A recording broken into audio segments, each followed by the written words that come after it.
Warning. The contents of tonight's episode contains strong language and may not be suitable for some audiences. Viewer discretion is advised.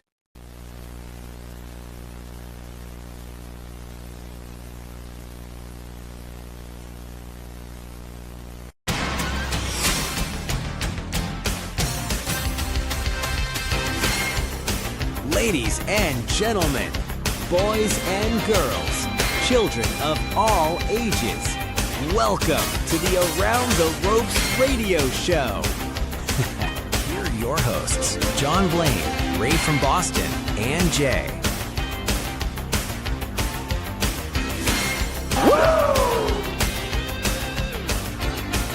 With special guest appearances by Bobby Fish and Kevin Wilson. This podcast is proudly sponsored by Simply Green.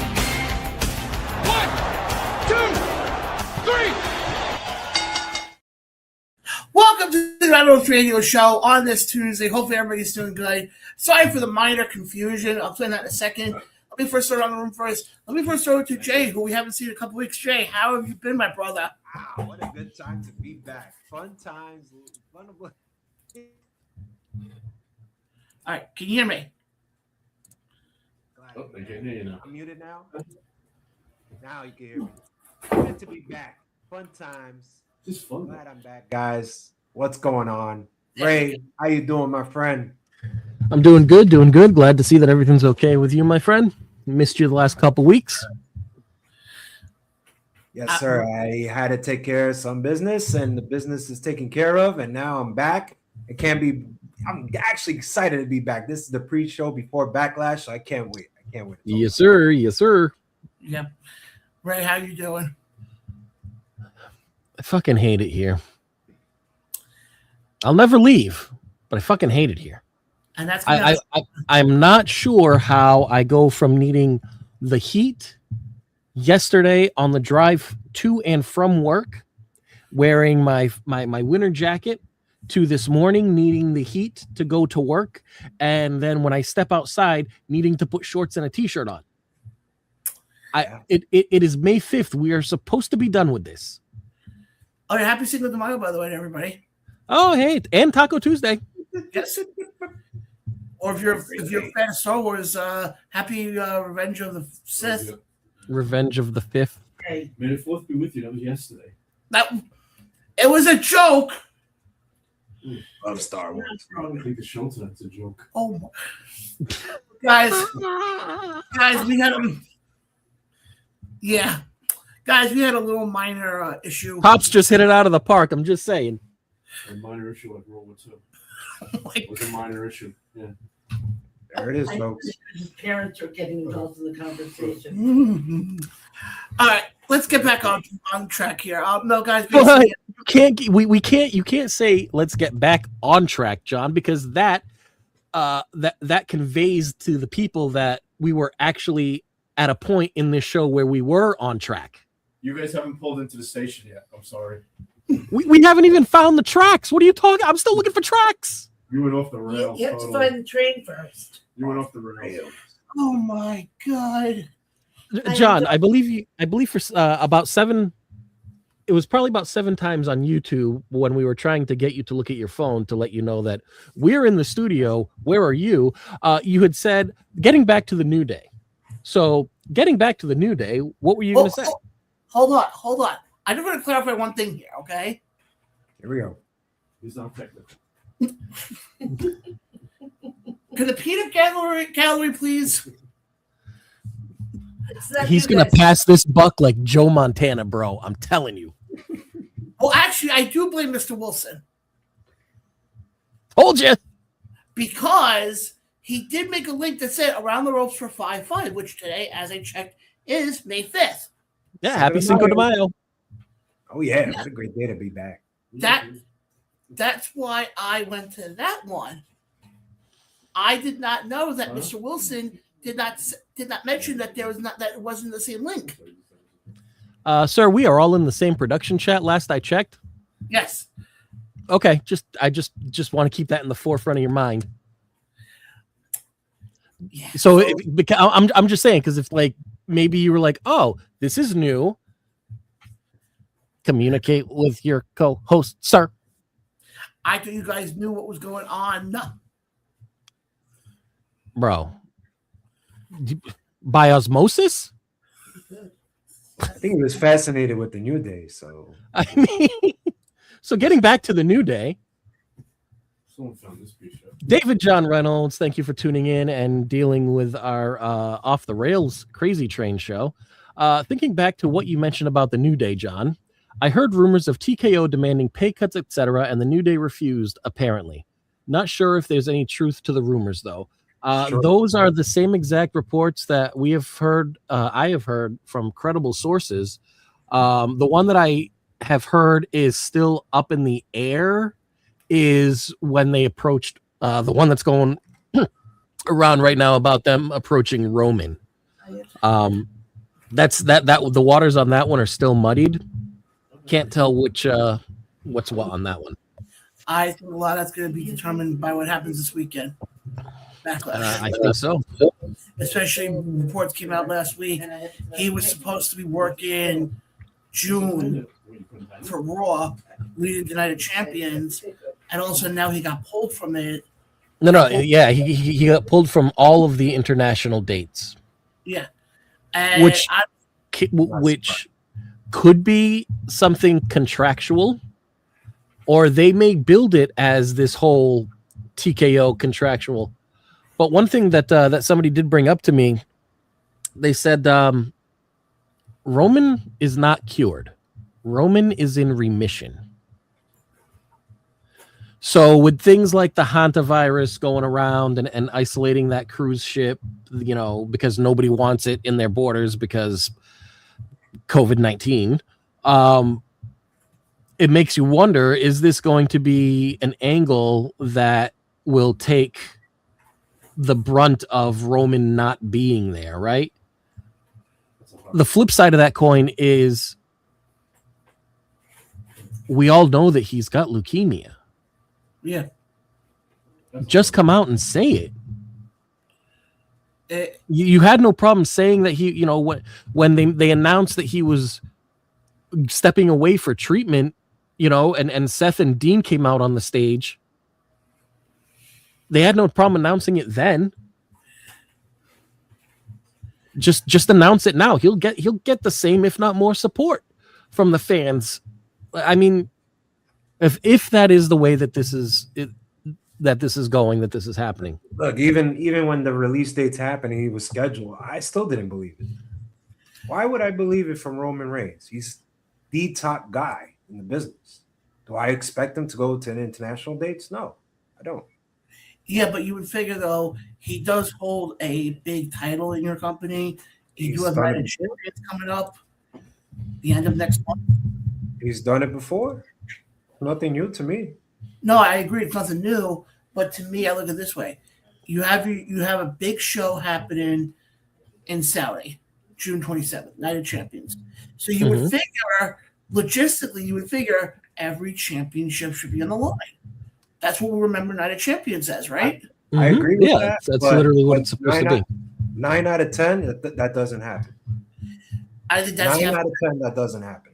I agree, but I think the thing is, I think this weekend, and we'll get to Backlash, you know, later on, we'll give our predictions. But I think what we see as the result of Roman and Jacob, I think will set the table for what we see in Saudi at the end of next month.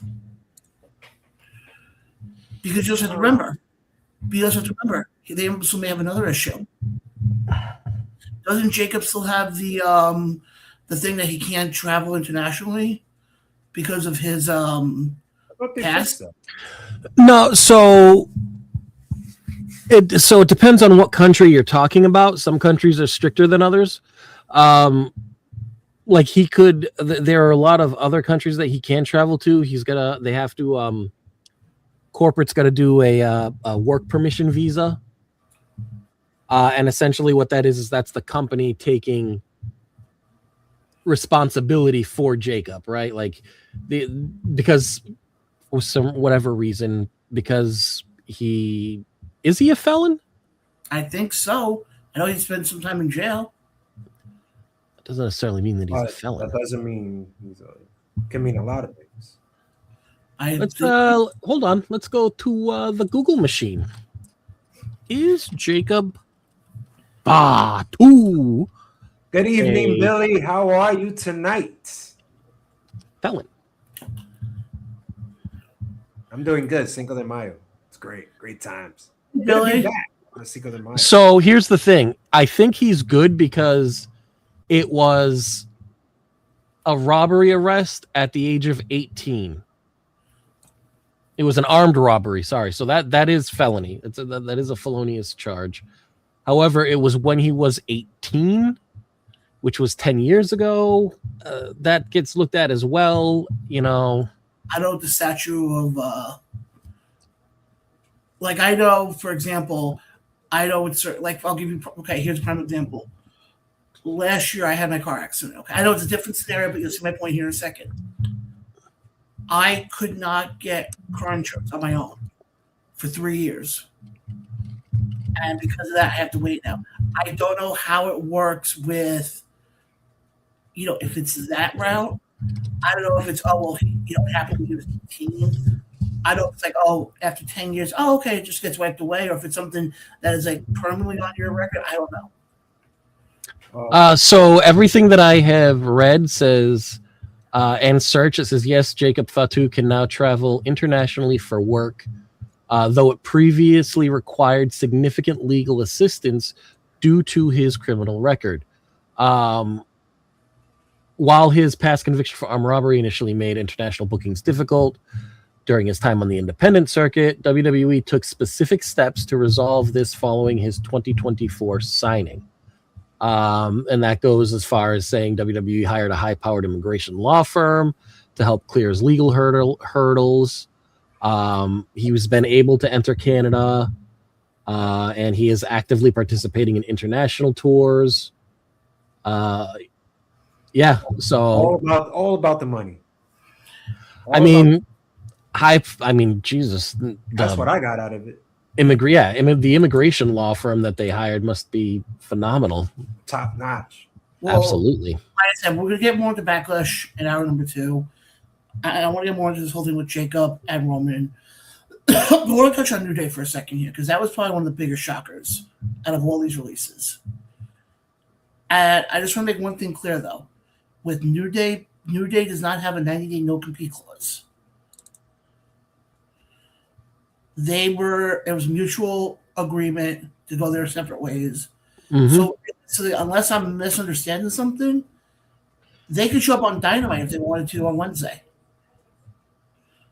Yeah. I don't think it's going to be Wednesday, though. I think based on the previous interactions between Kenny Omega and the New Day and the current storylines you have going in AEW, I wouldn't expect to see the New Day in AEW until this whole Will Ospreay, Kenny Omega, Death Riders triangle kind of what a crappy story.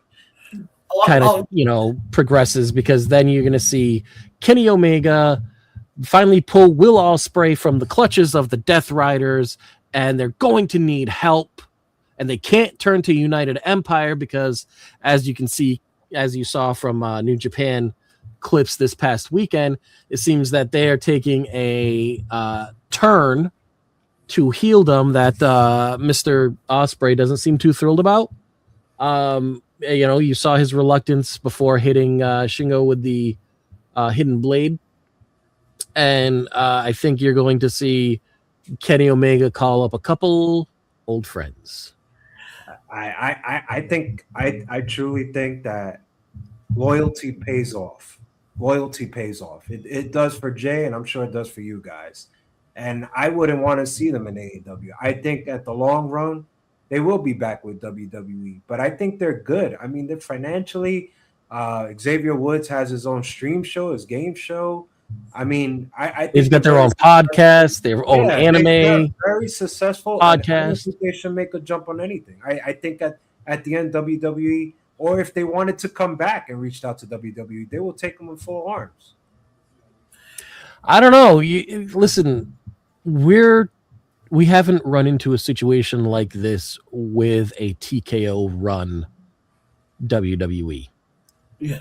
Previous iterations of WWE, yeah, I could see that happening. But we haven't seen any iterations of this from a TKO run, Well, we seen an it with Endeavor R-Truth. Sports Group run. Seen it with R-Truth, didn't we? But it's funny though, because Billy actually has a comment over on YouTube. Isn't Up Up Down Down partially owned by WWE still? I don't know. We might need the Google machine for that one. But if it is, that I'm not clear of. If there is, John, there's Twitch. They could just stream on their own. They don't even need WWE. Yeah, but the problem is if it's owned by WWE, they can, I did read. But not their Twitch accounts are not owned by WWE. That's their own personal. What's it called? They could stream games live. Claudio Castagnoli is a perfect example. Adam Cole is a perfect example. They use their Twitch streams and you just go live all the time. It could work. I don't. Yeah, but they didn't. Yeah, Up Up Down Down is the YouTube channel is owned by WWE now. Yeah, it's totally fun. Even Billy just said she goes pretty sure it was like 50-50. It's a good analysis. But here's my thing though. Could we see the possibility? Definitely. I don't know if you would bring back WWE. Yeah. Okay. It's created by Xavier Woods. Yep. If you bring back, because I can see the possibility, bring back, because I read that they want to bring Xavier back, similar to Tyler Breeze. Yeah, they had said something about that, even going so far as to offer him a the Tyler Breeze contract, which allows you to work independent dates and other things of that nature. Let's not forget AAA. I think we're all forgetting about that. Let's not forget about AAA. Why not work down there? Why not? I mean, it wouldn't be bad. I mean, they can also go. Here's the no. You take those two guys, you can easily, and we've seen this before, give them a couple months on the indies. Let them go straight indies for a while. I just don't think. For me, look, I'm speaking for a guy that's not a fan of the New Day. Okay, never was, never been. But I'm saying, like, I don't think they should make a jump on anything. I think they should just cool out. They're good. Ray said they got the podcast. Okay, WWE takes Up, Up, Down. Don't worry, you can make another one. It doesn't matter. But I don't think they should just chill out. I think everything will be cool. We've seen this with R-Truth. The people eventually, sooner or later, creative is going to run out of ideas. They're going to run out of tag teams. Because they let most of them go, right? They'll be back. That's what it feels like, honestly. Concerned about the New Day. I'm really not concerned about the New Day with this release. I want to ask you guys about the other. Well, now let's bring up New Day here for a second. If I'm AEW, and we always talk about how the AEW tag team division has always been weak, for the most part. You realize now between I think Frey and there's a Motor City Machine Gun. I think just a lot of people in their views. I'm not saying you guys or me, but I think there's just people out there that they just want the New Day to go AEW to just have one match with the Young Bucks or one match with FTR. But then after that, it's like, then what? There's so many talent on that show.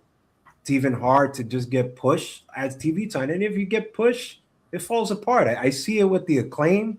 I mean, I watched Anthony Bowens, for God's sakes, on Dynamite. I'm like, wait a minute, he's with the Ops. So anything is, I just don't think they need to do that. I know it's one match that everyone wants to see, but I think everybody's just leaning to that. I'll even go a step further. I'm not even talking tag team wise. Put them as singles, because right there, I got one matchup right there for you.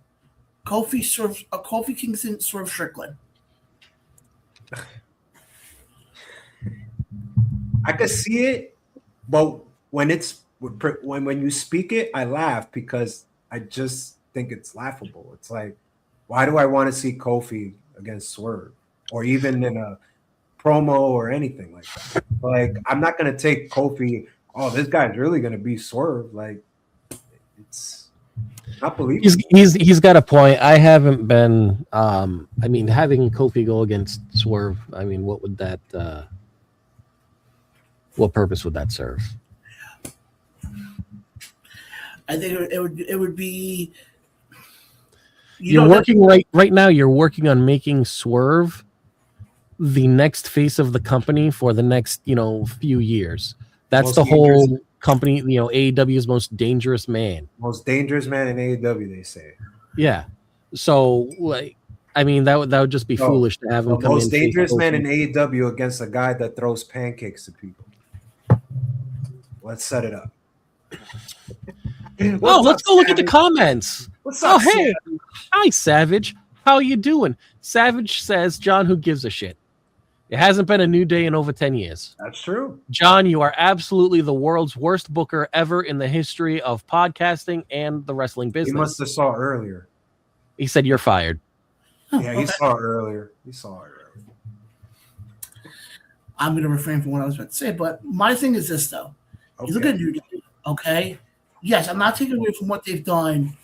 They have been probably, like I said this before, one of the most decorated teams out there. Can we agree on that? Like, if you look at modern day, because I know this can always become a big topic, look at modern day tag team wrestling, okay? Mhm. So I'm talking 2000 to now. Talking about the last 25, 26 years. Yep. Actually, Ray, I'll throw it to you first.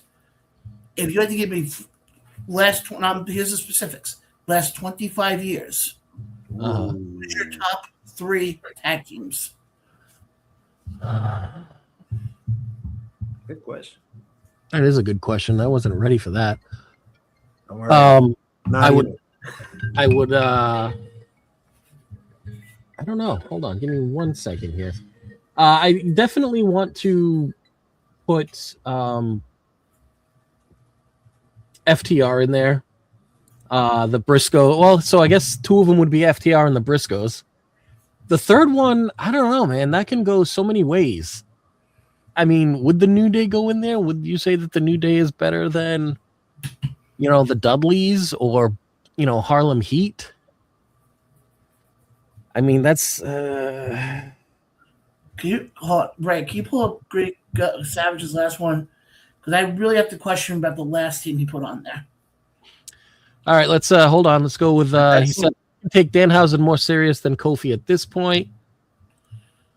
I mean, David John Reynolds, holy shit, Savage heel mode activated. Oh yeah, it really is activated. And then FTR, Young Bucks, Street Profits. I gotta take at least 2 names out of there.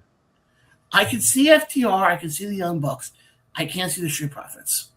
I can only see the Young Bucks. I can't see FTR or the Street. No, I can see FTR for how successful they've been. But you said the last 25 years. 25 years. I gotta go back.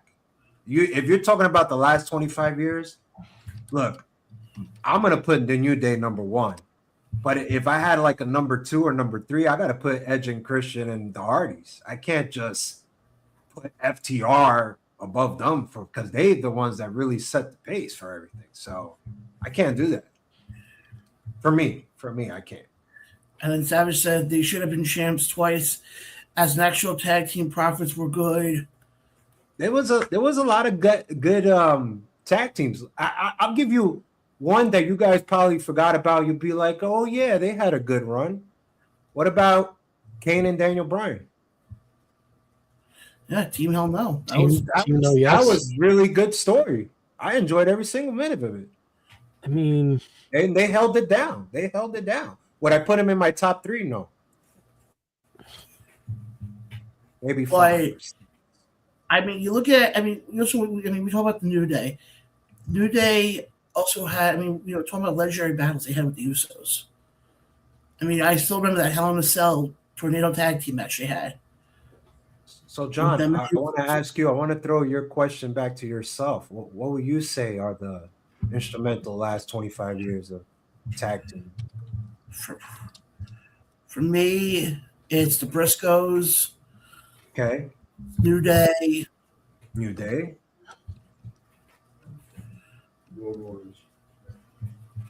I would have to say FTR. And I only say FTR. It's just so crazy. How is everybody forgetting about Hardys, Edge and Christian, the Dudley Boys. How are we forgetting about and putting FTR above them? It's just mind-boggling to James. Well, hold on. I want to specify. I'm talking about the last 25. I'm talking about from 2000 to now. I'm not talking. Okay. They were there. Yeah, but the thing is, So what's the problem? but look at what FTR did. Okay. When was WrestleMania 17? What year was that? Right? That's 25 years, 2001, 2002, right? Yeah, that's why this is such a tough question to ask. You're the one that asked it. I know, but I'm saying this is a tough question. I know I asked the question. Well, look, I think we all set our lists, and I would love to hear what the chat got to say. I know Savage had his list. He said New Age Outlaws, Dudleys, Hardy, Edge and Christian. Look, I'm on the same page except for New Age Outlaws with Savage. FTR is a great choice. I see why you guys picked it, and but let's face it, we all had to have on our list the New Day. We just have to. But I think also, and I think when we do lists like this, I think it's more of a generational thing. Also, I think that's also because, like, my dad, being on the older school fans, was listening to guys like Legion of Doom. Those guys. Right. But like me, yeah, I was around, in 2000. I was around at the tail end of, the Attitude Era, so to speak. Oh. Okay. I just think that FTR did some amazing tag team matches, but most of it was in NXT. They ranked Steiner's. That was my problem. Okay, I think but that's if they were on the roster, could have really made a statement. But I want to, I don't want to talk too much. I want to talk about the other two releases as well. There's a lot of releases that I'm shocked. Well, the other two really does not shock me at all, and that's JC Mateo and Tongaloa. I'm actually shocked that JC for the fact that he hasn't even been there for a year. Yeah, he now continues the trend of being the third. I think I read something. He's now the third guy to debut at Backlash and be released within a year. It's insane. But are you shocked by this? I'm really not. I'm just shocked that he didn't last a year. I'm not surprised about Tongaloa. I feel like he was especially, and I want to get into this in a little bit, especially if they're trying to recapture the momentum they had with the Bloodline, with Jacob and Roman, like we were talking about before. So I think with Tongaloa, I felt like he was more of like a supporting actor, like a fourth wheel. Yeah. And the other one, Jason Mateo, people forget they only put him with the MFTs because he looks Samoan. He was honestly, I that was the baddest thing they ever did. I never saw him in that whole MFT line. No, he never. The problem is he never fit out. But maybe this goes back to the fact that he's not Samoan. Yeah. But yeah, I never really I never really understood that. Like, first off, you have Jeff Cobb, like one of New Japan's like biggest names, top stars, and you let him be what? You don't let him be Jeff Cobb. You don't let him talk. You don't let him fucking do anything. Like, I mean, come on, what? Shit, how did he get more accomplished in Lucha Underground under a mask and not saying anything than he did in WWE? Presentation. I mean, Jesus. But what, like, if you're a wrestler, what do you like? Would you honestly say no? I think I would just say, okay, I look Samoan. I'm going to go out there. But they're giving you that chance to be that top guy or next to the top guy. I mean, what any wrestler would say, no, I don't want to do it. Like, well, I have a question actually, Jay, to counter your question. Shoot. Any future free agents, seeing what we've been seeing in WWE the last month or so, if you have somebody who's a pending free agent in like AEW or Ring of Honor, are they going to want to come to WWE knowing now that basically it doesn't matter if you're with the company for a month or you're with the company for 20 years, there's no job security? I think it's always been like that, right? I mean, you must be like, I think if any wrestler, independent wrestler, doesn't understand that, must be living under a rock because that's part of the job, folks. It's not secure. I'll give you a perfect example now that you bring this up. Rich Holland. Rich Holland has some stories out there on the dirt sheets that he couldn't afford his mortgage and all that. And they set up like a GoFundMe, but then he came out the next day. He's like, no, I didn't do that. It was my mom. I don't believe any of that. It's just, you got to be careful with your money. You got to be smart in the head. You can't just blow it all out. Like, hey, look, living in a nice house is nice, but it's not guaranteed, you know? But the thing that people are also forgetting is that they are independent contractors. So yeah, okay, they may make $80,000 a year. Right. However, when you subtract the cost of actually working, which is your ring gear, travel, taxes, that 80 grand turns to fucking 30K real quick. And I just want to agree with David Reynolds. Yeah, they should have let him cook as Jeff Cobb. They should have let him cook. If he cooked like that, forget about it. Forget about it. Savage says two-man power trip was the best after the Mega Powers, all-time as far as power ratings. All-time tag team is Legion of Doom and the Rockers. Steiner Brothers are up there all-time. Their work in New Japan. And David says, I'm not surprised that JC, he just didn't get over. They should have kept him as Jeff Cobb and let him cook as a singles competitor. Absolutely. Agreed. There you go. Agreed. Can you imagine Jeff instead of having Obafemi versus Otis on Raw last night, Obafemi versus Jeff Cobb?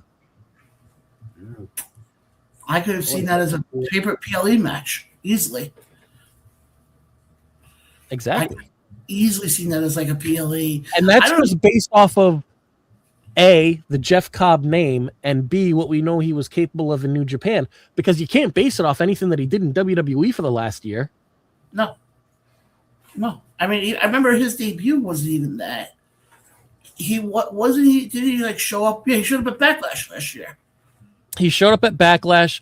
Everybody realized who he was. The roof went off the place, and then you don't see him for 2 weeks, and he comes back as JC Mateo. But WWE did say Jeff Cobb. Oh yeah, no, Michael Cole did say Jeff Cobb when he showed up. They sure did. And that's why they gave him the 2-week hiatus, so people would forget. They said Jesus, Michael Cole blew it for us. Now we got to put JC in front of him. Yeah, but then not only that, I mean, look at it from the other side of it. For example, last week when we were on air, we saw quite a few debuts in NXT.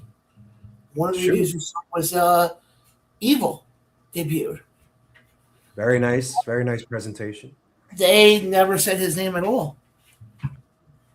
Vic Joseph, you literally hear him on commentary go, that's the former IWGP heavyweight champion. Yeah, he also hinted things about to get evil, so we kind of we all know.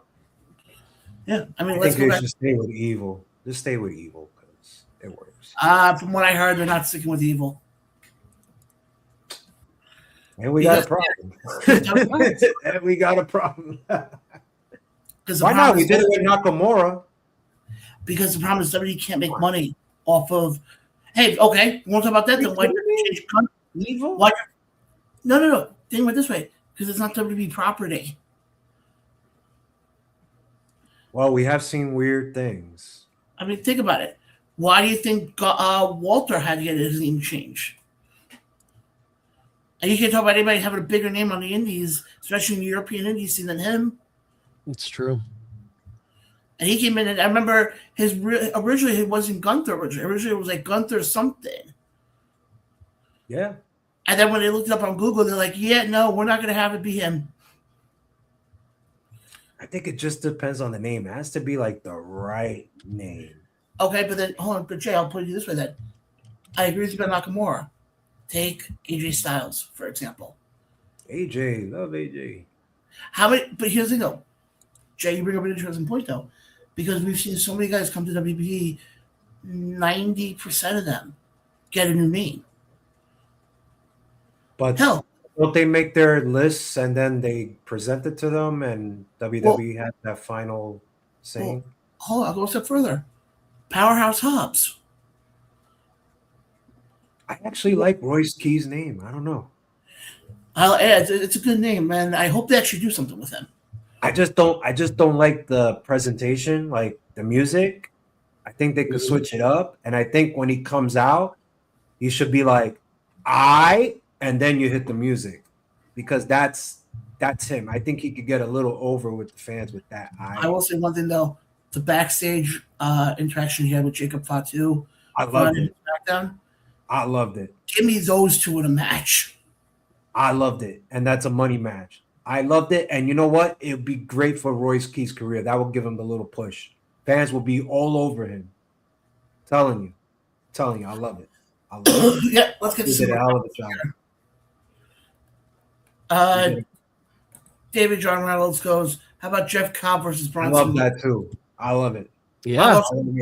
What about Jeff Cobb and Braun Breaker? I love it. I love it. You could put Jeff Cobb in any 250 overpound guy. Hold on. It's going to be a great match. No. You know, we bring up Braun Breaker. Everybody knows him as Steiner. But they didn't want to run with that name. But I think also what we're seeing with a lot of these guys, a lot of times when they get their own name like that, a lot of them are making a bigger name for themselves. Because I'll give you another one. Dirty Dom, okay? I don't have to even say the last name. And most wrestling fans know exactly who I'm talking about. Well, to be fair, when he started with the whole Dirty Dom thing, they fucking knocked it into everybody's head that his last name is Mysterio. Dirty Dom Mysterio. Dirty Dom Mysterio. Dominic Mysterio, son of the legendary Hall of Famer Rey Mysterio. Like, I mean, they made you. They made it so that you knew that Dirty Dom was Dominic Mysterio. And he's dirty. My point is And he's dirty. And he served some hard time with the big boss man, brother. But then but my thing is, if you look at somebody like Braun Breaker, there's no reason why he had to change his last name. He's a freaking Steiner. Yeah, well, that just comes down to WWE not wanting him to be able to make money off of his own name. You know, because his name is Bronson Rex Steiner because that's their name, right? Rex Steiner. Yeah. But he very easily could have been named Rex Steiner. I think they gave him that option. I think it was his choice that he wanted Breaker. I read something that supposedly when he debuted, originally they were going to have him actually be in a tag team with Tony D'Angelo. I read this somewhere recently, and that Tony and him were going to come out looking like Rick and Scott. That I don't know. But I'll tell you this. I do remember his debut, and it was freaking great. 2 matches, 1 night, plus the promo with LA Knight to start off the first match. That changed everything for 2.0. I'll go a step further. Sign me up for the eventual Braun Breaker Obafemi. It's going to be a while. It's going to be a while. It should be a while. It should absolutely be a while. Honestly, to me, I wouldn't have them touch till Mania. Keep them apart till Mania. Do I want to put that on a Mania match, though? Oh, absolutely. Especially if you have to realize half the guys that you have right now aren't going to be around much longer. And we talk about this every week on the show. Eventually, you got to build new stars for your main event. For me, I need to see more evidence. I need to see Oba have more than just a 3 or 8 minute match. That's just me. Ray, look at what David just said. David John Reynolds says, Dirty Dama Mysterio looks like a Timu Guerrero. Now, is it true? Is that I don't know what the name of the Guerrero is, but Charlene maybe? Is she training to be a WWE superstar? Because I've seen some photos of her and Bayley. That is the thing that's thinging him right now. That's cool, man. She looked good. She could definitely get it. Also, I want to say hi quickly to the significant other. If not, I'll she'll probably yell at me. Hey, Valentine's every night. But guys, we're gonna take a quick break. We're gonna take a break now. After this break, we're gonna touch on what I mentioned before about the bloodline, and are we starting to see sort of a reunion happen. Yeah. And then also, guys, like I said, we'll also give you guys our predictions for Backlash. And we might have, not that I have any announcements tonight, but we also might be breaking in a new segment. I'll explain all that right after this. You guys are watching and listening to the Ronald's Radio Show. We'll be right back right after this. At Simply Green, we believe in the power of nature to bring balance, relaxation, and well-being. As a premium THC brand, our mission is to provide high-quality, responsibly sourced products that enhance your lifestyle. Whether you're seeking relaxation, creativity, or wellness support, we curate a selection of top-tier THC to suit your needs. Rooted in trust and transparency, we are committed to delivering safe, lab-tested products while fostering a community that embraces education and responsible use. Simply Green is more than just a brand. It's a movement for a greener, more mindful future. Call 631-846-6060 to order or visit our location in Coram, New York. For use only by adults 21 years of age and older. Keep out of reach of children and pets. Please consume responsibly. Cannabis is not recommended for use by persons who are pregnant or nursing. Concerned about your cannabis use? Contact the New York State HIPAA line by texting HOPE-NY, calling 1-877-8, HOPE-NY, or visiting oasisny.gov/HOPE. And we're back here live on the Ronald's Radio Show. Quickly, because I have NXT on, what do you guys think about Robert Stone so far as a GM? Nothing. I mean, he's a GM. Pretty much. Like, I mean, it's, I don't know. I just wish he had some balls. Yeah, I can see that. Like, I don't know. But, well, I think also they put him in a very tough position because when but you're a GM, like it's your show. Why are you scared of every other wrestler? It's like comical to me. Oh, I forgot. Now we have the mixed tag match with Lola Vice and Mr. Iguana. Oh wow, should be a banger. I'm going to check out NXT after this, but I just hope it's on a good pace because last week had me interested. So I hope. Yeah. Well, actually, you touched on that last week. Obviously, we saw all the debuts. I want to quickly get your guys' thoughts. What do you think of the debuts? And, who are you most intrigued to see with their careers in NXT? Will Cruz. I got Evil for me. Evil doesn't do it for me. Evil's never done it for me, even when he was 10 years younger in his late 20s in New Japan. I gotta see it. The way they're presenting him like, yeah, he's gonna be that top star in NXT. I gotta see it. Well, what I like with Will Cross, I can't see them doing that. You have Will Cruz, right? And you have Evil, and you're gonna make Evil your top star who is 39 years old.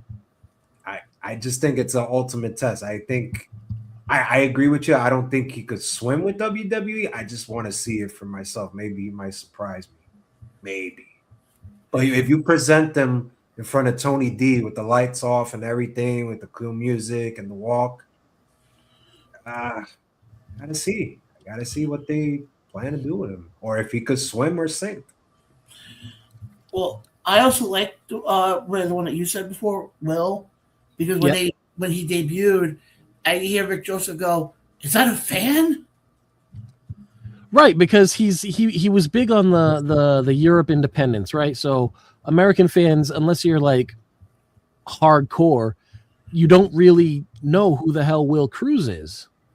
Now, I have followed a couple of orgs from England, and I followed a female wrestler who was from England who opened up her own org. And like Will Cruz, like they would do these kind of training videos, almost like how to take this and how to do this. And Will Cruz was there, and like I think it was the mullet bomb or whatever he calls it that I saw him do, and I was like, get the fuck out of here! Like, why are you that size moving like that? Yeah, Kind of reminds you of Keith Lee. I would never saw. That was the first time I saw a big guy do a big moonsault. I was like, God, this guy's huge. I mean, but the first big guy I saw do moves like that was Bam Bam. Oh yeah. You know, but you mentioned Keith Lee. Well, do we know if Keith Lee is still alive? I'm not saying that to be funny. I am saying that because the last time we ever heard of him, he was having heart issues. I was a big fan. I heard he had the COVID thing, and then it got over, and then he wrote a statement, "I'll be back later," and that was it. It's the last I heard from him. Yeah, he was. I know he got COVID. He came back, and he realized that his body didn't feel right after COVID. And then next thing you know, he's hospitalized with a heart issue. And I'm still surprised his wife still works with WWE after the release cuts. Well, yeah, I'll put it this way. Talking about Keith Lee, my one match I always love. We're not talking about him like he's he's not around anymore. But one match I always loved with him in NXT, him and Donovan Dijak. Oh yeah, classics, all of them. Actually, I remember. I think it may have been on NXT TV, where the two of them were in the corner on the top rope, and they were set up for the Spanish Fly. And you look at the size of both of them, and Keith Lee is not somebody who should be doing a Spanish Fly anywhere. Yeah, Either a sidetrack. Yeah, and what helps is they fought before they even got there, so they know each other so well. Actually, it's funny. We bring up. Yes, See, David said. I didn't even know that. I didn't even know he made a video named this finisher. I didn't even know that. That's cool. And I'm gonna look that up. Sure. By the way, I just heard because they just announced it on NXT for Backlash. The first hour is free on ESPN again. Yep, and it's going to be Seth Rollins and Braun Breaker. Wow, free again? Uh-oh, I smell trouble. No, the only trouble in paradise is Kofi Kingston.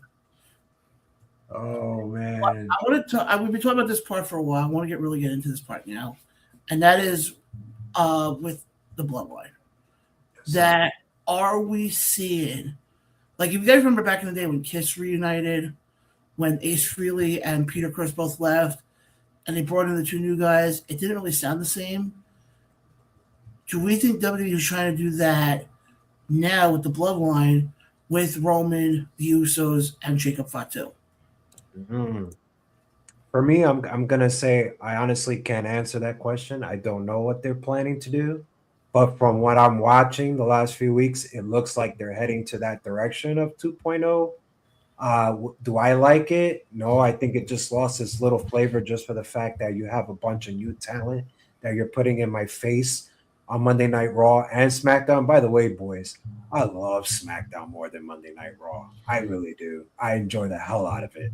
Not the 3 hours, but I enjoy the hell out of the roster. It's just great.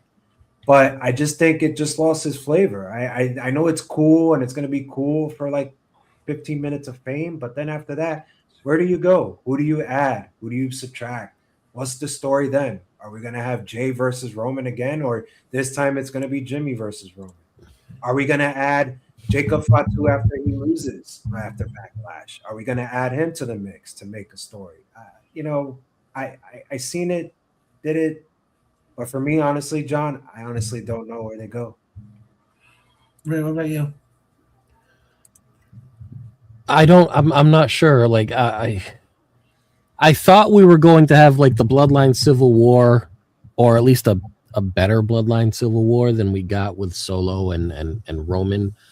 And I feel like this could very well be that. I'm not sure. To me, like, you're getting the original Bloodline back together, but why? You're getting the original Bloodline back together. Why? Because out of the goodness of your heart, you realized I need my family. Like Roman Reigns put on his, Vin Diesel black sleeveless family. But I'm willing to see where it goes, because usually anything Bloodline related, Heyman's got his hands in. So okay, Paul Heyman has earned and worked up enough goodwill in my eyes that if it's something that he is, tied to even loosely, I'll give it time. I think I'm curious to see, especially the fact that we're not going to have Roman past the summer. He already said that. He said he's here for the summer, which means more than likely he's filming a movie. Good for him. Come the fall. But are we going to really go through this again about, you're the tribal chief? Because I feel like we see this so often, especially in WWE, where you see that lightning in a bottle, and then WWE tries to get that again. Case in point, ECW. Stretch it. Hold on. Case in point, ECW. When ECW in their initial run, when they were at that little bingo hall in Philly, Mm-hmm. lightning in a bottle, correct? Yeah, absolutely. Then WWE took it over, and what the hell happened to it then? Well, then you just had WWECW. My point is this. I wish when it comes to wrestling, I know this is better said than done, what I'm about to say, but I wish we wouldn't get to such a point of, because of this, let's see if we can recapture this again. I'm like, you had that moment once. Why do you think fans have their issues right now with Cody Rhodes holding the title and always doing he has to finish the story? It's to try to recapture what they had going to WrestleMania 40. The same thing. Yeah, I agree with you. I just want to add that there's so many lightning in the bottles that I've seen the last few weeks that you could actually put people in that top spot of a Roman Reigns. But from what I've seen on TV, it looks like they're not ready to pull the trigger on these people. And that I think is probably one of the biggest things that drives me nuts. It does. You have talented guys. It does drive me nuts. I don't know why. I don't know why we're waiting for. I honestly don't know. And I think that's my biggest gripe, though, is you got guys like Braun Breaker. You got guys like Obafemi. You got guys like a Trick Williams. Yeah, Williams. You got a woman as in JC Jane, who's, by the way, going to be a big star. But you still you're still relying on the Finn Balor's. You're still relying on the guys, and we say this every week. Give it 5 years, 6 years from now, most of those guys won't be there anymore. Yeah, because they're probably fed up, or they got to take some pay cuts. Like, I leave too if I was the New Day. You want me to take a pay cut? Been here 16 years? Kidding me? I'm out. But I mean, I look at it. When you look at, just with the whole thing with the bloodline, if they do this, that's true. Costa Kiana James will be a big star. Her test is this Friday on SmackDown. Can't wait for that match. Can't wait for her. Her and Tiffany's going to be one hell of a match. Always love Kiana. Always. Okay, but here's another one you also have that I feel like is not being used. Julia. Because personally, from what I've seen, I don't think she's ready. Do you guys agree? Then bring her back to NXT then. No, but be honest. From what you've seen from Julia the last few months, do you feel that she's ready to be that top star? Going for the belt? No. No. And I'm saying that for this reason. I felt like when she was wrestling consistently, I felt like she was very much, how do I say this? I felt like she was very much in the shadows of Stephanie Vaquer. Vaquer, sorry. I agree with that. I totally agree with that. I feel like she was too much in the shadows of her. And I think ultimately that's what hurt her. Do you guys feel it hurt her also that they just came up like at the same time, got there exactly almost at the same time? Absolutely, because so here's the thing, right? They came up at the same time, and this is going to sound so derogatory, and I think I know where you're going with this. Who can you understand clearer? It's Stephanie. Unfortunately, the language barrier is doing to Julia what it did to Shinsuke. Yeah. And Costa's right. They gave her twice a shot. 2 times. Well, He's I'm gonna absolutely get correct. this up. We talk about lightning in a bottle.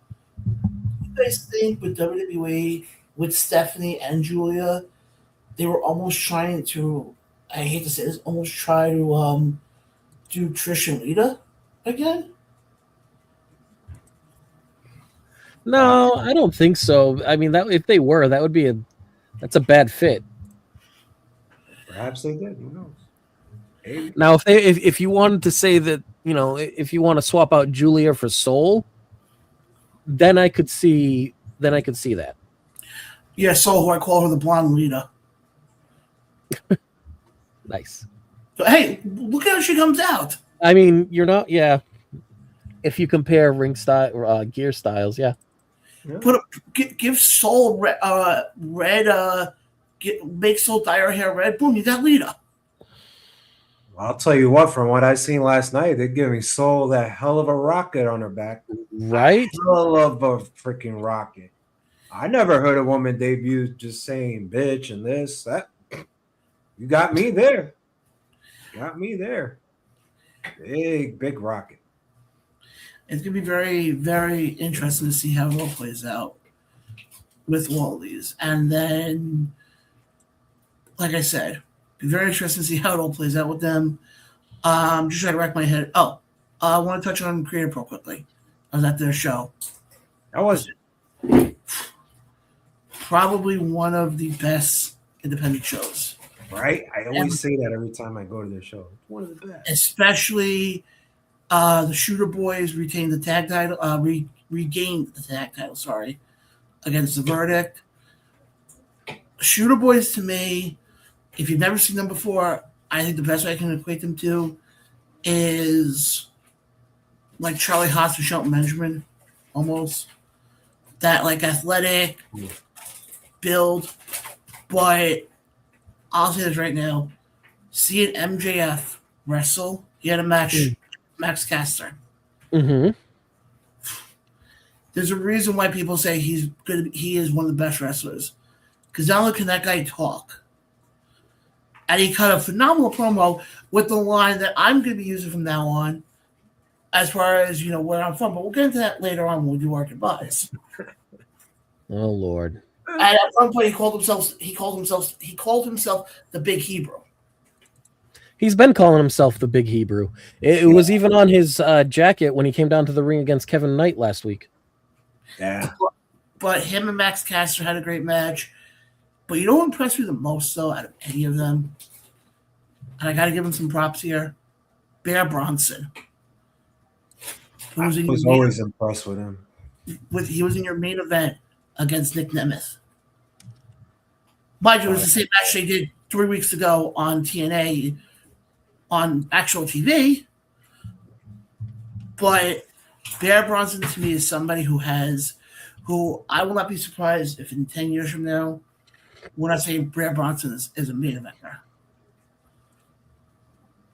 He's good. Then the next night he was at GCW main eventing against Nick Gage. Really? Yeah. I gotta see that. You want to talk about back-to-back main eventing two of the biggest shows with Nick Gage and Nick Nemeth, especially also with Nick Nemeth. That building had close to 1,000 people. That's awesome. And you felt it in there. You really felt almost like you were seeing something different. And like I said, we always talk about independent wrestling, but that one specifically, yeah, I got it. And then I also want to make a mention that show is actually available now on the Creator Pro YouTube page. Yeah, I'm gonna watch it. So you can go back. Been in the game for years. Yeah, you can definitely go back and watch it. The whole card. I mean, you also had Fatal 4-Way with Frankie Kazarian, Cedric Alexander, Bobby Orlando, and Leo Sparrow. Congrats How was that? Incredible. Congrats to Orlando on getting the Creator Pro Heavyweight title. Gabby Forza took on Chris Statlander. How was that match? That was good. My only question with that is, I wish you'd have given the match to Gabby. I feel like Chris being on TV is Teflon already. Mm-hmm. I feel like you could have given Gabby that win And you could have, push. Gabby doesn't need a push. She's a talented woman as it is. If you've never seen Gabby Forza, it's like a shorter China, if that makes sense. I'm interested in what. Yeah, I can see what you're saying. I guess, yeah. Okay, Jordan Grace, probably a better example. Where is she? I haven't seen her in a while. Didn't she hurt her ankle in a match about a month ago? No clue. But how she ended up with an ankle or a foot injury. I remember it looked like she fucking bent her foot in. So I don't know. I don't know if that means anything. Yeah, definitely. And then I know what was the other thing. No, like I said, definitely go check out Creative Pro Wrestling. You can get all their past. Oh, they also had the King of the Cap Battle Royal. Evil King Kid. Of the Castle? King of the Castle? King of the Castle. King of the Castle. No, the guy who ended up winning it, I was so pissed off. They did a move. Now I have to describe it this way. We've seen battle royals before, and you always get the heel wrestler who will go. A couple of you. Who goes through the middle rope and everything, so they got eliminated. But technically, they which still, I never understood how anybody could have made that mistake. It is a clear difference between over the top rope and under the top rope. And there's a wrestler, if you've seen him before, you know exactly what I'm talking about. Sidney Baklava, and I'm probably butchering his last name. I think you may have. Probably did. He ended up winning because he pulled the same heel move at the end. Because originally it was supposed to be Nick Robles. Nick Robles had the moment. It was him and TJ Crawford. The last two in the ring. You know, he had the moment. All of a sudden, you know, the crowd's going great. And then also you see Cindy comes up through the bottom rope, flips Nick over. Cindy's your winner. Like I said, overall, I loved it. Probably one of the better shows I have been to. The only thing I will say, though, is I feel the building did not handle it well. If I have to just call them out on one thing. Because the building was not expecting 1,000 people. Are you saying they were flat, that the crowd was about as flat as a 2x4? At certain points, yeah. But last thing I want to get to before we get into our predictions is I just want to check to see, because right now we're in the middle of the NWA Crockett Cup. Oh, yes. Yep. I'm curious to see if we have any update yet or any results yet. To the Google machine. I mean, Trevor Murdoch retired. Yes, I did hear that. I don't know. The way it was done, it makes me think it was a work. I don't know, man. I don't know. I don't know what I haven't caught up all the way on Power, so I don't know what the storyline that Trevor's involved in is. So, is it a work? Is it real? I don't know. Oh, I see. Okay, here we go. Because from what I'm looking at here, okay, I see what they're doing. Unfortunately, we don't really have results because, because the way they're doing it is the pay-per-view itself. So the way NWA works, you know, for people who are watching may not be too sure. Yes, they have the Crockett Cup. They have like the NWA 77, like they did last year, and over Birmingham Huntington. What they do is, even though technically they are supposed to be a pay-per-view, they use that for TV. So they'll have 20 matches, 22 matches, or whatever. Right. And that's 3 months of TV right there. But definitely go check out NWA. I still remember when NWA first came back and they were on YouTube. Now they're on Roku, right? No, Comet. No, Comet. They jumped off of Roku a couple weeks ago. Okay. Oh, that's something else I just want to bring up quickly. Do you know there's NWA fans who are pissed off that they feel like NXT is purposely driving NWA away from all these platforms? How? Well, first off, no. Those are stupid fans. Okay. And the reason why I say they're stupid fans is because if you go back to when this all started, it was fucking NWA that drove NWA away from a platform such as the CW, because Dr. James Mitchell had to go and make sure like he did his, made it look like he was doing coke on the table, and CW was like, nope. With a bunch of Like strippers. the deal was getting ready to be signed like 2 days later. Yeah. And then they were like, nope. And that's when WWE came in. And I can't even, as much as I want to talk shit about WWE, because their business practices are shit, that's a pretty top tier business practice. You know this company, this station is itching for a wrestling show, and you just found out that the wrestling show that they were going to sign just burned all the bridges. Bro, as a business owner, I'd jump in there too. That's stupid. And then that, they just went off Roku, and it was just announced, I think yesterday, the day before, that now NXT replays are going to be on Roku. And NXT are showing live events or PLEs on WCW. I don't even know. I don't even watch it. Yep. So now they're starting to do that? Now they're going to do that, and then they're also going to start showing replays on Roku TV. Man, they're really desperate. Mm-hmm. Mm-hmm. Hey. Mm-hmm. I mean, Jay, I can really get you guys going and talk about Ryback for 5 minutes. This is literally all you'll get from me.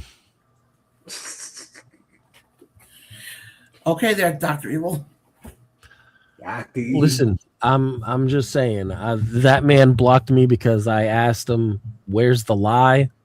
And, I was like, but where you're saying he lied. What part of it is a lie? Block. You soft-skinned fucking pussy.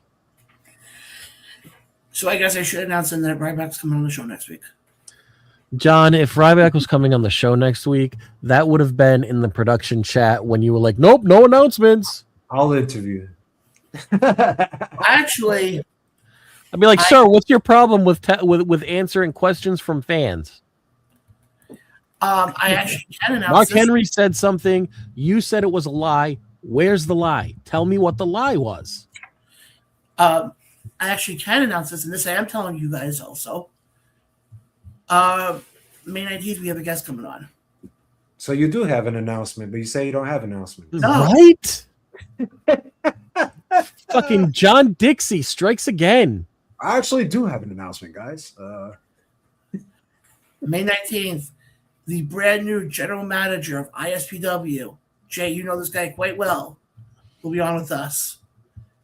The one and only Total Tom. Wow. That's huge. That's huge. And congratulations to Total Tom. Yep, we will definitely have fun. And like I said, May 19th. But guys, awesome. I want to try something different. Oh boy. I'm Famous actually last words. Another surprise announcement?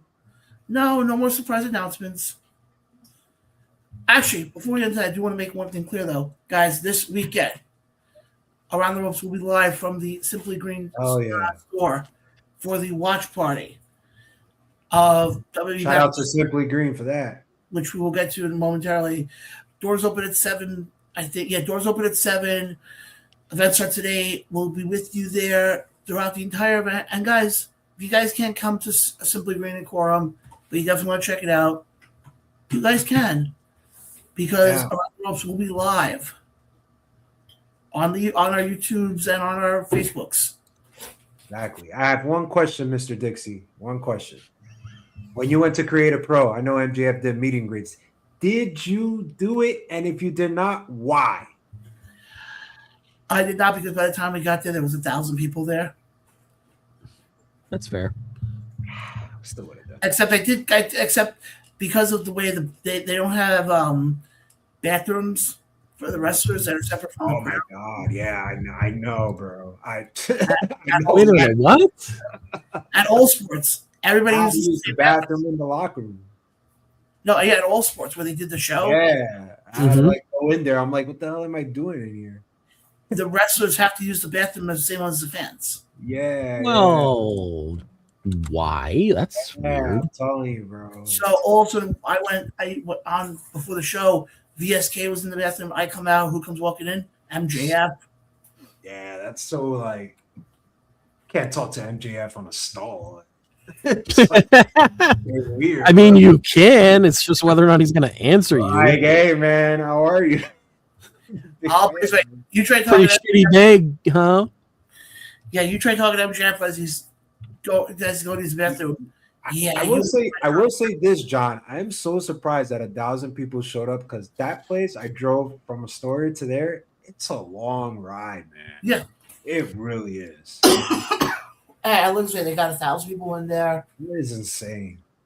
And the parking sucks, John. Do you even get a parking spot? Because when I went there last time, I didn't. I had to like park a curb they called a parking lot when it wasn't. Yeah, even I parked in the Amazon lot. Oh God! Right next door. And let me guess, when you try to get in your car, you couldn't get out. No, I can get out because they have That's a deal. crazy. Because when I got in my car, I had to like wait for like 3-4 people to just move so I can. No, because I. Oh, I see what you're saying. Yeah, it's like the parking lot Ray is like super small. Yeah, it's super but small. I was thinking of something, and I don't think any other show does this. We're gonna have a little fun with the predictions. Oh boy, I'm ready for it. I'm ready for it. Kind of mixed because we're all sports fans here. Let's Kind go of. last I checked. Hmm? I said, yeah, last I checked. Let's go, We're gonna Knicks. kind of mix sports and wrestling with these predictions. Now, what do I mean by that? We're now going to start earning points for every pay-per-view that we do predictions for. Okay. Thank you very much, Tony Khan. So here's the way it's going to work out. We're going to talk about the match. You get 1 point if you get the winner right. You get 2 points if you get 1 point for the winner. You get 1 point if you get the finish. You get 2 points if you get both of them. Okay. Actually, that did not make any sense how I just phrased that. No, not at all, John. Okay. Okay, let's hold off on that one then because I had a better plan in my head. Okay, that's fine. That's okay. We'll hold off on that. But guys, we're gonna take a quick break. We're gonna come back. We're gonna give you our predictions for Minus the points. 26 Backlash, including who do we think will be Danhausen's tag team partner? Oh, that's a good one. That's a real good one. That is a good one. That is really good. And so much more, guys. Again, Backlash goes down this Saturday. But right after this break, we will be giving you our predictions of who we think will win.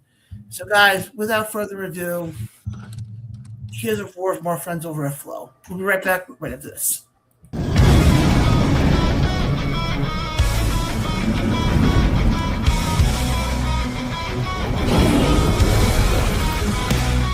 Heavyweights in the ring throwing down, sweat and fury, muscles bound, adrenaline pumping through the veins, crowds roar louder than a train, fast heroes leap from the ropes, chasing dreams and crushing their opponents' hopes, like legends under the lights, in this arena where champions collide.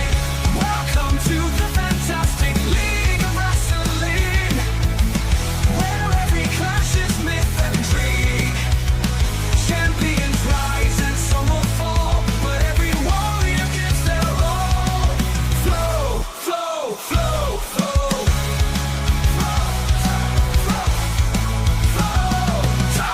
From underdog to mighty champ in this Coliseum's fiery camp, standing tall through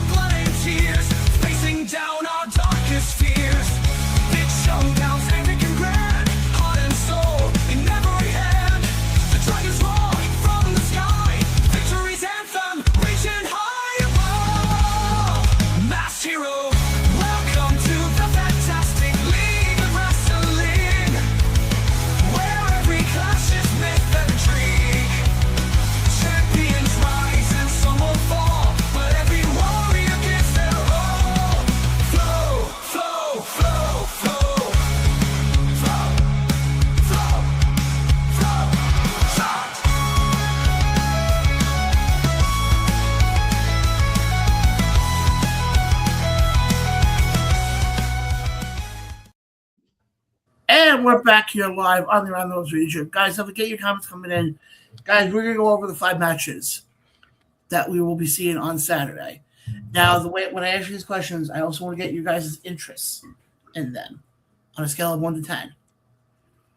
So let's start off with the first one. Seth Rollins, Braun Breaker. Ray, you go first. I think it's going to be Braun with some vision interference, simply because I think there is more to get off the bone when it comes to Seth, the Prophets, and Hendry. So I think, and maybe Hendry's kind of just there, but definitely there's more between the Vision and Seth and the Prophets. Maybe we see Bronson Reed return, and that's why Joe Henry was there with them this Monday. I'm unclear of Joe Henry's participation in this story, but I definitely think I'm going to go with Braun Breaker over with interference from the Vision. Well, I think the involvement with Joe Hendry is he had that song of Fire Logan Paul. Yeah, but then you have the Street Profits going after the Vision for the tag title. So are you double booking Logan Paul? I don't know, but what's your level of interest for this match on a scale of 1 to 10? I say like 8. Jay, It's had a good build up. We've been waiting for it we've been waiting for Braun to return so that the story can keep going. Jay, what about you? Well, I have Seth Rollins winning from what I've been seeing the last few weeks. I think it makes sense. I think this story needs to stretch a little bit because, like you said, John, the next PLE event is in Saudi. So I want to stretch it as much as I can till then to get Braun ready for SummerSlam to have one of the biggest matches on the first ever 2-night show that they're having in Minnesota. So I'm going to stretch it. I'm going to say Seth is going to win this match. The interest level, I'm with Ray all the way. I'm at an 8. For me, I got to agree with Ray on this one. I think it's got to be Braun. I think Braun gets the win, and it's not clean. It's some fugazi finish where I can see down the road, even a Night of Champions, even if you want to do it, where you get the 6-man tag of Seth and the Street Profits versus Logan Paul, Austin Theory, and Braun Breaker. Yeah. Be interesting to see. All right, let's keep things moving here. I'm not going to go in the order here because, I'm sorry, what was your? Yeah, what was yours, John? Oh, sorry. I agree with you guys. I think it ain't. I'm intrigued to see this. This match was supposed to be one of the marquee matches at WrestleMania. Yeah. So I'm curious to see the fact that both these guys, for the most part, had been out for the last couple months. I know they've been back recently, but when this match was supposed to be at Mania and they were out for a while, they've only really had, a month and a half to build this? Maybe? Yeah, I mean, you're absolutely right. That's why I think it should be stretched a little more. Now, this one I'm curious to see your guys' thoughts. Trick Williams versus Sami Zayn for the United States Championship. Jay, what's your interest level in this match? I'm at a 9. I think the story is so great between these two, and they have magic together, especially in the ring. And Sammy makes Trick actually look really good. And Trick has been picking up the ball the last few weeks. I hope I see Little Yachty there because they just work, and it's just amazing, amazing connection you can't fake on TV. So I'm going to go with Trick on this. I think he's going to get the victory. Maybe some interference with Little Yachty or somebody pretending to be the Gingerbread Man. Shout out to this Friday SmackDown, the funeral of Gingerbread Man. I can't wait to see that. But my interest level is definitely at a 9. Ray, what about you? Is it a 9? Yeah, I think it is. Because we're not doing halves, right? Because I'd put it at 8. My true gut feeling is 8.5. But if we're not doing halves, then I'd go with 9. I think I think Jay is correct with the little Yachty interaction. He does. Him and Trick do have a really good chemistry. They feed off of each other. They feed off of the crowd. Yeah, no, I've got Trick, and I'm at a 9. I hope this is the definitive Sammy heel turn right here because they got to do something with him. Yeah. I feel like right now he needs a new coat of paint. I feel like at this point, A new paint a coat. I think that's the same thing I said a few weeks back. yeah. Now, I think Sammy is somebody who he's Teflon at this point. A loss here isn't going to hurt him necessarily, but we always go back to building stars, and Trick is going to be one of the future of the company, and I think you got to give him a long title run. And for God's sakes, can we get rid of this little gingerbread man? I love it. I just think it's gold.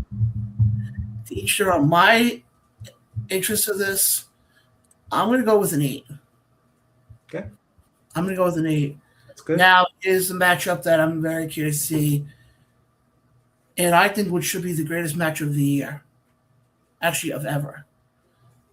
Danhausen and a partner of his choosing takes on the team of The Miz and Kit Wilson. Ray, I'll ask you first. Who do you see being Danhausen's partner, and who do you see getting the win here? I mean, comically, it would be hilarious if it were evil, right? Just from a pure comedy aspect, it would be fucking great if it were evil. It's not going to be evil. Honestly, I wouldn't be surprised if it's Jelly Roll. R-Truth. That's one of our quite a bit our truth.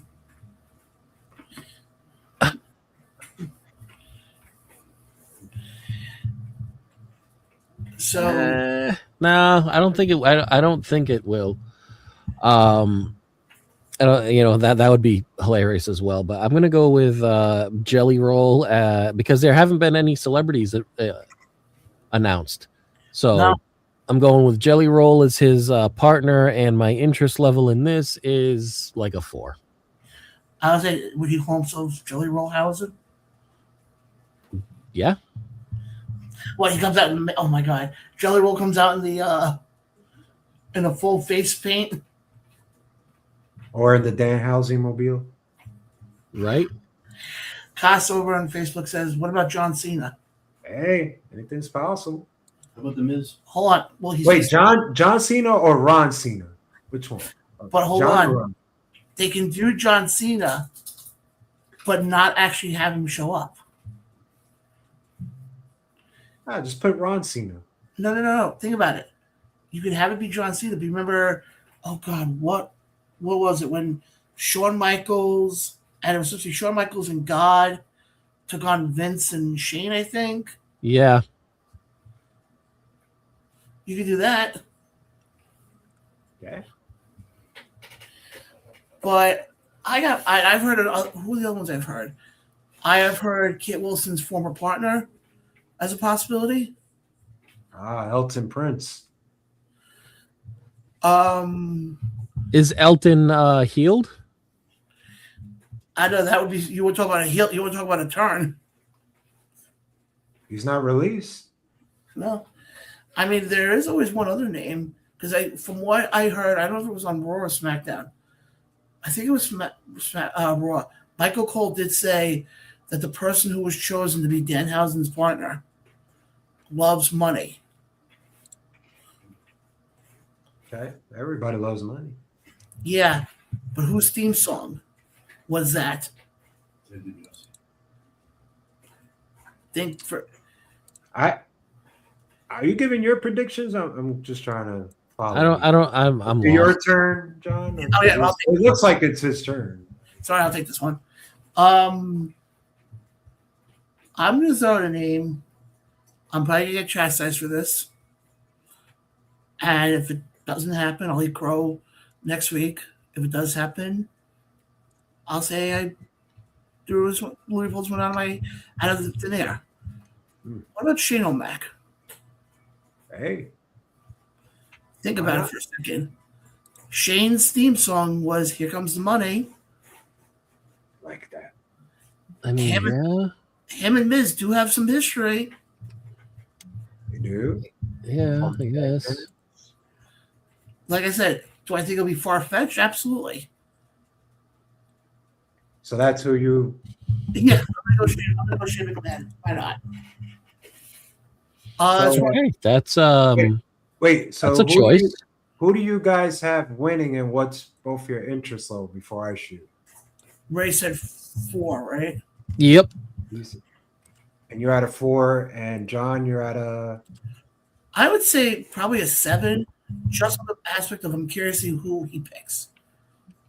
Okay. Well, I think that this PLE is absolutely going to suck. But if I'm going to save it, I need somebody big. I need somebody that knows Danhausen in and out. And that person is CM Punk. I was gonna say Pepsi Phil. Because CM Punk loves money. He talks about it. He says it in his promos. And they're real life friends. And it makes sense. So I have nothing for CM Punk. I did a little teaser with Cody, and I just went a different direction because I'm WWE TKO. I'm always changing things every single day. If I'm going to put somebody in a big name in a big match, it's not going to be a big match, but if I want a big name in a match, I'm going to put CM Punk there. My interest level, I'll put it at a 6 just for that. I mean, it's funny when you think about it that way because Punk does have history with the Miz. And he loves money. Except he comes out as he doesn't come out as CM Punk. He comes out as Pepsi Phil. And listen, what do we have for CM Punk? Nothing. We have nothing for him. Huh. Might as well put him in there. Why not? It's funny. We talk about Danhausen. I just want to talk about Danhausen here for 1 second. I have never seen somebody. He's been on the roster that long. Since elimination, yeah, since the chamber. So you're going on 2 months, maybe 2.5 months. Yeah, probably. I would say 2.5. Yeah. I don't think I've ever seen somebody as over as it was with him.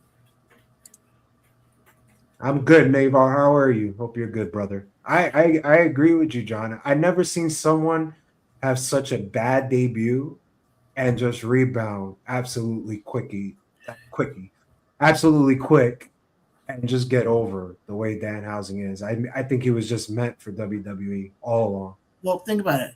Danhausen is a character. What's Yes. the big thing with WWE? Character. Entertainment. But here's the thing. I want to see Danhausen on my TV. I don't want to see too much of Danhausen, if that makes sense. I'm just waiting for the time for Danhausen versus R-Truth. Yeah. But I mean, yeah, that will happen.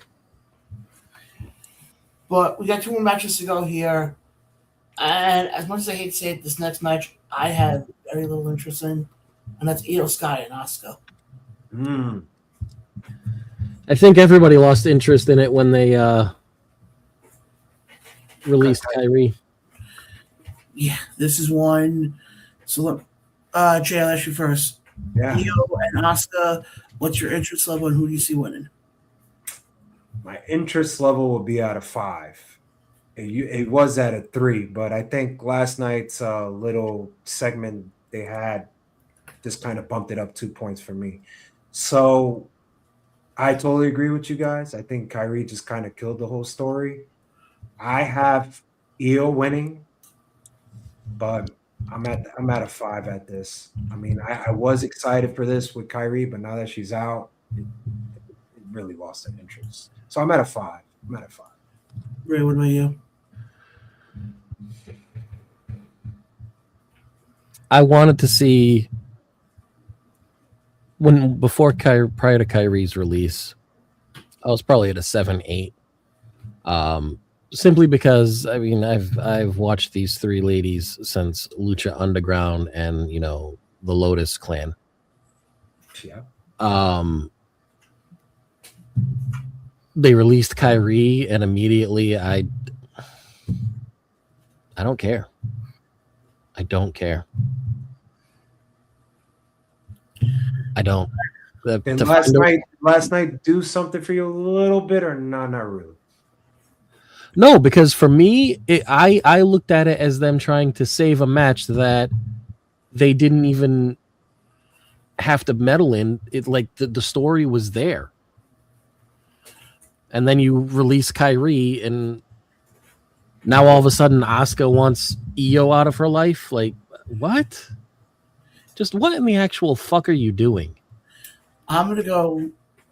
So wait, who So you I don't care who wins. My interest for this match is now at like a 3 or a 2, and whatever. I hate to say it, but I think this one's gonna be the bathroom match. This is gonna be the bathroom break match. So where's your interest level? Honestly, I hate to say it, I'm giving it a 2, just on the sole fact. Yeah, I have no interest in the story that they're telling.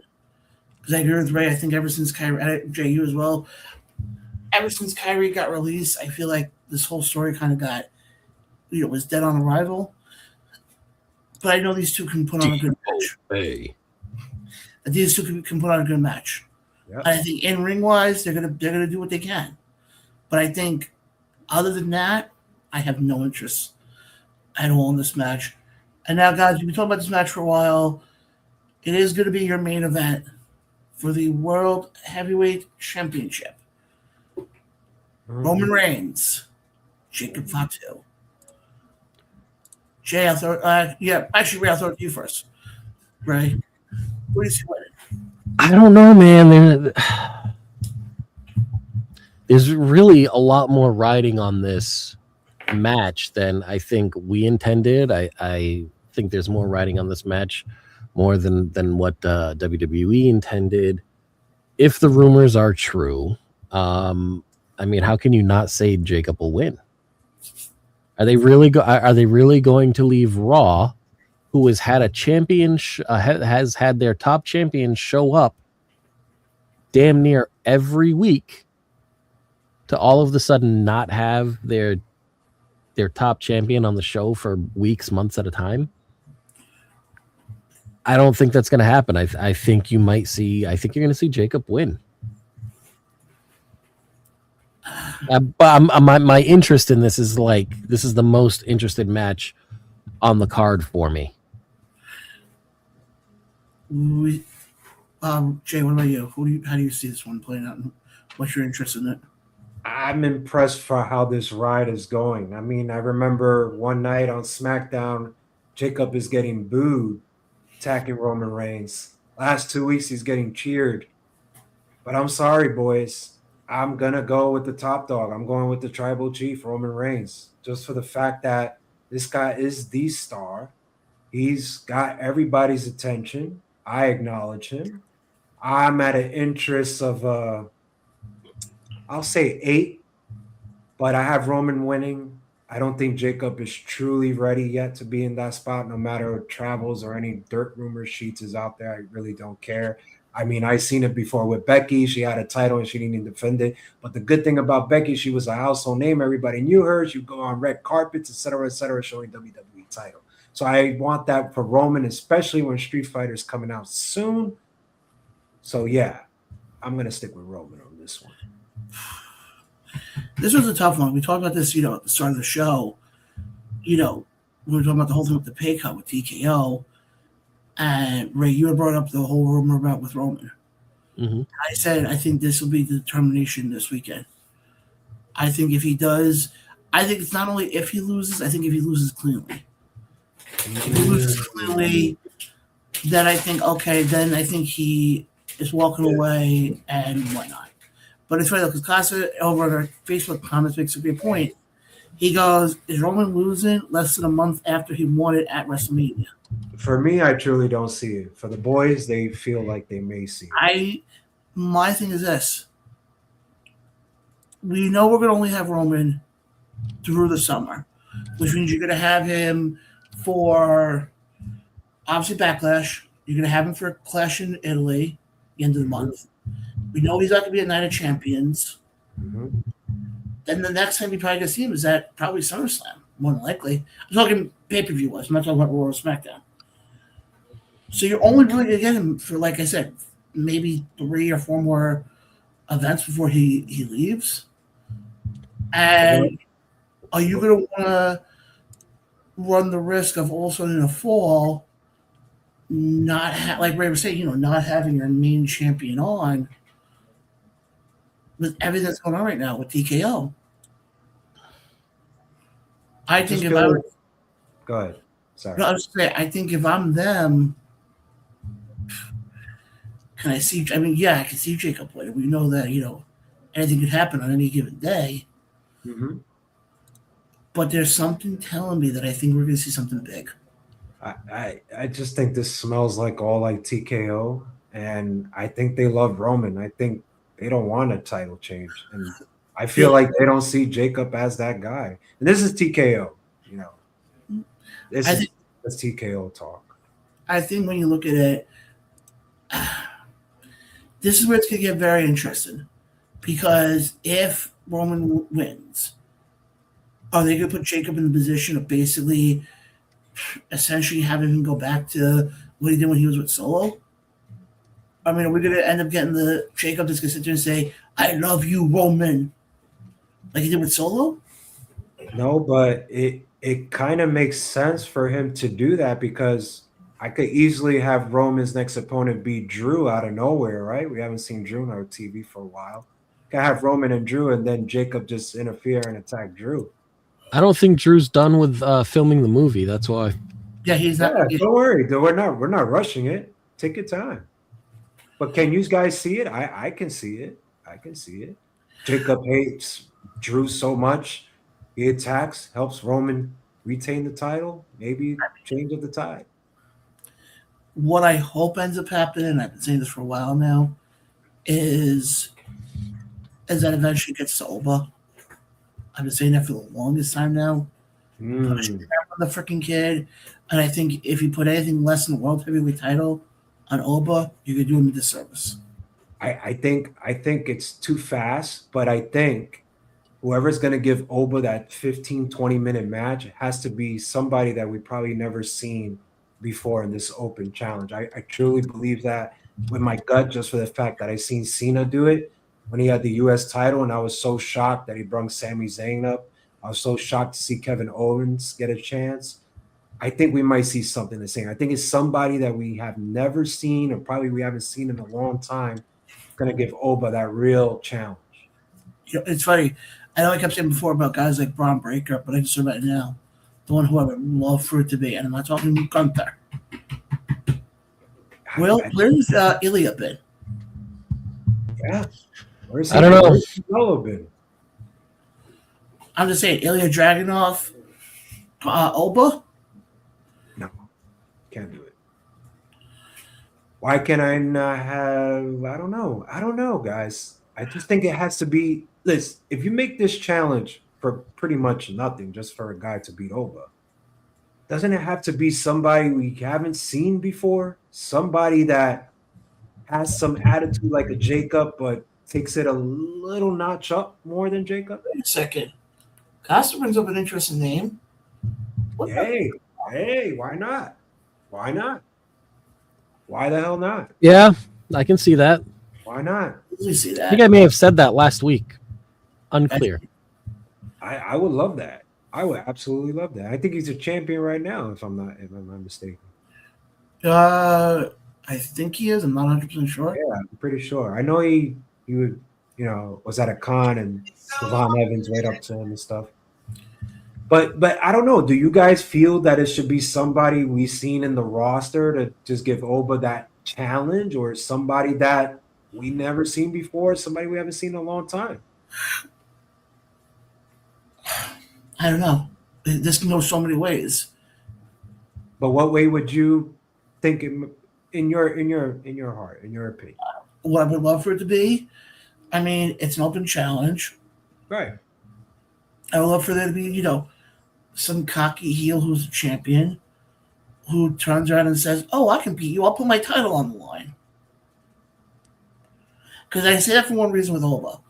You talk about a guy who held the NXT World Title, heavyweight title, twice. Mhm. He is the longest reigning North American champion. Whoa, whoa, whoa, whoa, whoa. He is, but that's not what they say on TV. Well, that's TV. He talks well on the microphone, so he can talk you into a building. And I think you see somebody like Oba on a marquee in that main event spot. We were talking before about lightning in a bottle. There's your lightning in your bottle right there. Yeah. We're talking about Danhausen. I'll just wrap up with this part. Talk about Danhausen being so over as quickly as he is. Look at somebody like Oba. Oba Femi had his first match, I think, in 2022. Go back to the end of March when they were at the Garden. Go back to that pop.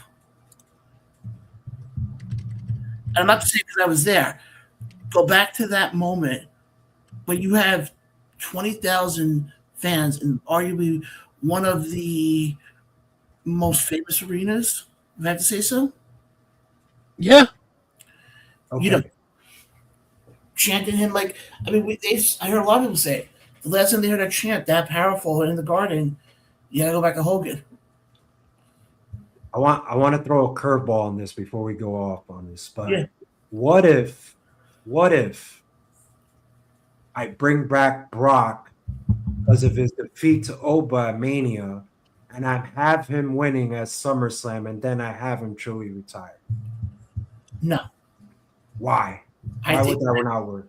because I think the whole setup with him taking the gloves off, taking the shoes off, if you were to have him come back to just defeat Oba to basically redo that again, to me, then what was the point of doing that at Mania? You did it at Mania. You didn't do it in your home. But I think, as much as it would be nice for him to do it in his own, in his home, in his backyard, I think the way they did it at Mania, you made a moment. I think if you were to do, I think the only way we see Brock back again on our TVs is when they announce him for the Hall of Fame at this point. I'm gonna disagree. I think he would be a logic choice, and it makes sense. And you could give him, because you look, when he got the send off, you're absolutely right on the money. But the next day, they didn't even really know if he was retired or not. Now, last night, Paul Heyman threw the word retire, but Brock Lesnar retired on me. Blah, blah, blah, blah, blah, blah. Yeah. I think he just retired. Like, this is my last Mania, guys. That's it. Here's my boots. Here's my gloves. Goodbye. I'm not wrestling at WrestleMania anymore. It's over. Yeah, but here's the thing, though. If he would have done a full-blown, if he would have just done a retirement like that, then taking off the boots would not have made sense. But guys, people retire and they come back. It's been done. That's just the way it is now. We're Why seeing that. not? If I give this guy $5-10 million, you wouldn't come back? Yeah, but also you have to realize he's in his 40s. Exactly. I think for him, I think it would have to be the right opportunity. I don't think doing it now would make a whole lot of sense, because then you're basically telling everybody. Because then I'll be this way: you have Brock come back, okay, and challenge Oba at SummerSlam, and he turns out and he says, "Oh, I'm putting my career on the line." Then what was the point of doing the whole thing at Mania? Right. I don't think that could be the story. They should build off that, but I could see your guys' points, and I totally agree with what you guys saying. I have no denial on that. But what I'm saying is that I truly don't see anybody on both brands. Let's face it, 3 brands, pretty much giving Oba a fight. And I can't put my top guys. I can't put CM Punk right away in that spot. I can't put Roman in that spot. I can't put Cody. I can't put Gunther. I could put Jacob, but I just don't think Jacob is the guy. I'm sorry. I love him, but I just don't think he is. So who can I put? I neither need to put somebody that I never seen before. Maybe a new signee. Who knows? Somebody that faced them before, like a Brock, it makes perfect sense. I'm not saying it's going to be Brock, but it makes sense. Or maybe somebody from the roster, like you guys say, maybe a Jacob Fatu, maybe a Drew. I mean, you know who Maybe else a I can, McIntyre. I can also see it being, I mean, if you go that route, Seth Rollins. Why not? Makes sense. Wait, I just feel like they utilize these top stars. I just think the big problem is they always change plans every single day, and it's so frustrating. And it's like I don't know where you guys are going. You guys show me Cody and Punk, and then you just went left because I seen Gunther on this past Friday on SmackDown. So I don't know where their direction's going, but I would love to see a surprise, a person that we have never seen that actually give Oba a fight. Not saying beat him, but give him a fight. it's gonna be very interesting to see. It's gonna be very interesting It to will. see. Randy Orton, that's a good one too. Why not? That's a good one. Good. I like that name too. Like I said, it'd be very interesting to see. Obviously, guys, like I said before, we will be live this Saturday for the watch party for WWE Backlash. Also, guys, tune in this Thursday night at 8:30 p.m. as I sit down with the owner and promoter of NWA New Mexico. The one and only Fred Slow will be on with us. Look forward to talking to him and start networking relationships. So, guys, we have a lot of stuff that we're getting to. Also, I did find some old interviews in the archives from the early days of the show that I'm going to actually start uploading, not only to our YouTube page, but I'm going to start uploading them to our Spotify, Apple Podcasts, including an interview I did with WWE Hall of Famer Double J, Jeff Jarrett. That's awesome. So Nice. That's we got awesome. that coming up. I literally just found it today. I was like, oh, I forgot. Because I know there's certain videos that aren't available anymore. So I was like, let me see if this one's still available. And it's there. I was like, okay, good. But I'm going to go back and see what other ones we have. But guys, like I said, that's pretty much it from us.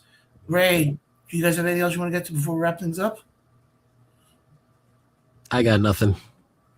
I can't believe that I just can't believe that I am very lackluster for Backlash. I mean, there's maybe 2 matches that are over a 5 rating, or as far as interest goes.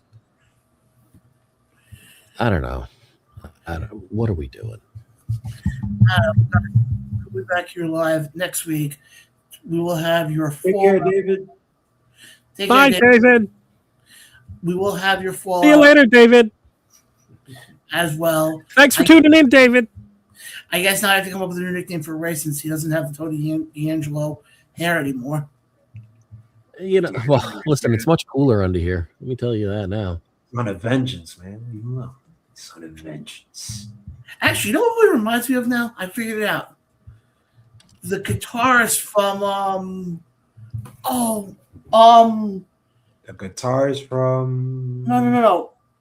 He did the entrance for Damian Priest at WrestleMania 41. I know what you're talking about. I just don't know the guitar name. Ray? Right, you know what I'm talking about, right? Give me a second. So, I can't even. we gotta Google this one because I don't know the name. Before we get off the air. Like you know, who because that's literally who he just reminded me of. I actually have to watch how the guy looked like because I actually Would you say it was WrestleMania what? 41. 41. I think he's from Anthrax. I didn't even know he was. It was Kerry King from Slayer. Yes. Okay. Yes, that's Really? That was Kerry King? He didn't even look like him. Right? But guys, we're getting out of here now. As always, follow us on Facebook, subscribe to us on YouTube. If you're in the Long Island area, definitely stop by Simply Green this coming Saturday for the watch party. Could have a lot of fun there, guys. Like I said, also stay tuned this Thursday, 8:30 p.m. Eastern, for my sit-down interview with the one and only Fred Slow. But for Jay and Ray, I'm John from beautiful Long Island, New York. Woo. And we'll catch you guys next time right here on the Around the Ropes radio show. So.